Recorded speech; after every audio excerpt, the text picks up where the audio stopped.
Muchas gracias, Pablo. Un saludo muy afectuoso a ti, a toda nuestra audiencia. Buen martes. La historia, la de antes y la de ahora de nuestro sistema político mexicano contemporáneo, desde que se fundó, cierra siempre así como, vale decir, tiene muchos ciclos, pero siempre el cierre de un sexenio está manifestando muchos más problemas que soluciones, digamos que no necesariamente el presidente de ese turno, sino en general a toda la sociedad, pero que tiene unas consecuencias directas sobre la personalidad, sobre el legado de lo que llaman formalmente el cierre de ese sexenio para los próximos años, y eso más o menos nos lo ha comprobado nuestra historia reciente, más o menos unos 30, 40 años a nuestros días. Y esta ocasión no es la excepción cuando estamos viendo ya los últimos días de un sexenio más en la historia mexicana. Por ejemplo, si vemos el espectáculo tan bochornoso más reciente que tiene que ver con la captura, entrega o secuestro de Ismael El Bayo Zambada y su aliado, el hijo del Chapo Guzmán, claro que representan un espectáculo muy vergonzoso también para el gobierno mexicano en su conjunto, pero más aún me parece para la causa del presidente, porque en muy pocas palabras, pues el gobierno mexicano ha ignorado todo en torno a ese caso y su postura de no asumir su propia responsabilidad.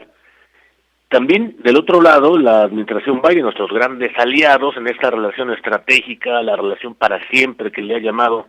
en una conversación que tuvo con los medios en Cuernavaca, justamente el embajador estadounidense en la República Mexicana, el señor Salazar. Es muy importante hacerlo notar así porque la propia administración Biden ha respondido a las autoridades mexicanas negándoles toda información de eso que llaman la cooperación entre dos países, reitero, que son estratégicos, quizá sea la relación única en su género alrededor del mundo, por la cantidad no solamente de temas, sino también de el enorme caudal de intereses que cruzan a uno y otro lado de la frontera. Simplemente para citarlo rápido, la circunstancia del Tratado de Libre Comercio que recién se actualizó con el llamado TEMEC.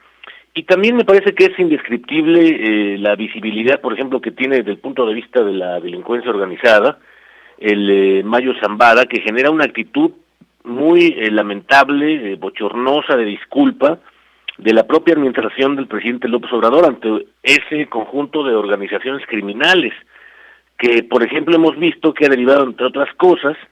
en el episodio del Culiacanazo, que todos recordamos puso en libertad a uno de los hijos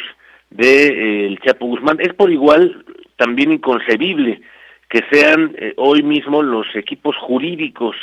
de los miembros de la delincuencia organizada los que generen la información disponible que comentamos, por ejemplo, en medios de comunicación. Y todo eso me parece que los sexenios, en términos generales, no solamente este del cual está cerrando, digamos, para su propia circunstancia, en el ocaso mismo de su recorrido, cerrando muy mal,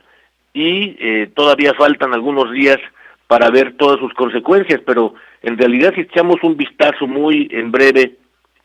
a lo que ha significado la historia de los presidentes, de cómo cierran el final del periodo, ya no son recordados por lo que pudieron hacer bien,